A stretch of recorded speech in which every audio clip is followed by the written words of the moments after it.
มันจะรู้ไหมนี่คือแบรนด์ไข่นี่วะดีเออน่ากินมากเลยอ่ะ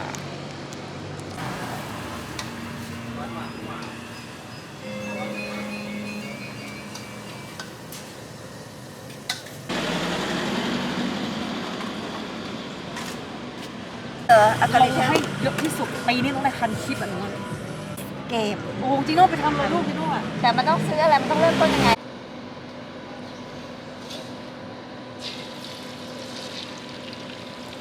ต่อน้ำไปเรื่อยกดอัด อีแซม อะไร แซมมาลืมกดอัด ตอนเทได้อัดอยู่ อ่า ไอ้นั่นรู้แล้ว อ๋อ นี่คือแบรนด์เหรอ ครับ มันจะรู้ไหมนะ มันจะรู้ไหมนี่คือแบรนด์โอ้ KFC จะสี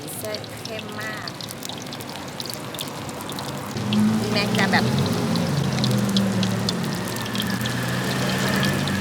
โอ้โห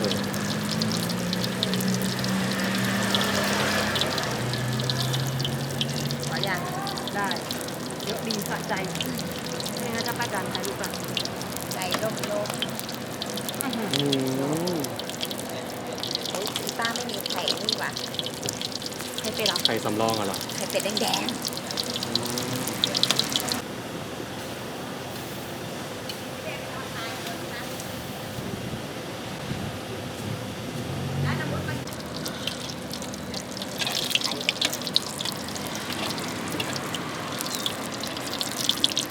ไม่ยังวะ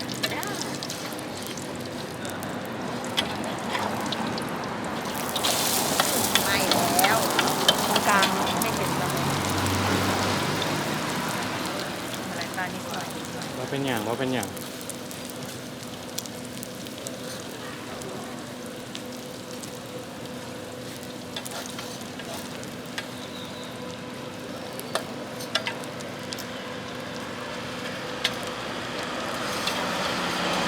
่นไฟอะนะ จ้ะ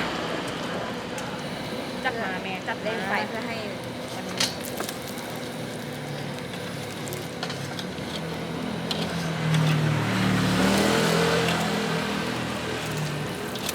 เว้ยบอส ไม่โดนหนูมีบุญหนูลงมาพอดีโอ้ย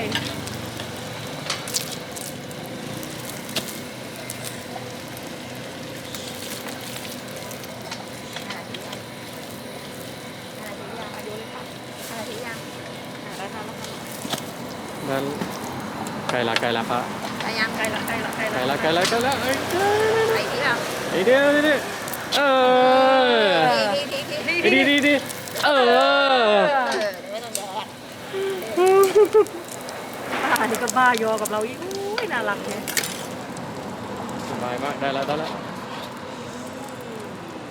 หัวใจฉันรับรองได้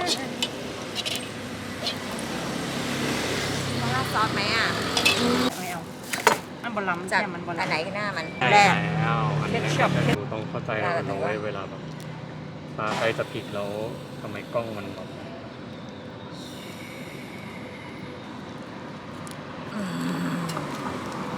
อันนี้ KFC เนาะ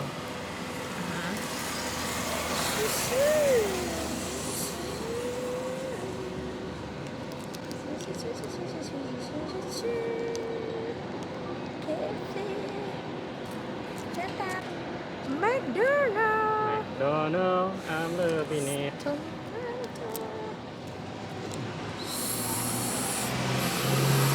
สีสันของแม็กน่ากินมากเลยอ่ะซอสแม็กเนี่ย ซอสแม็กก็อร่อยสุด เพราะซอสพริกมันอ่ะ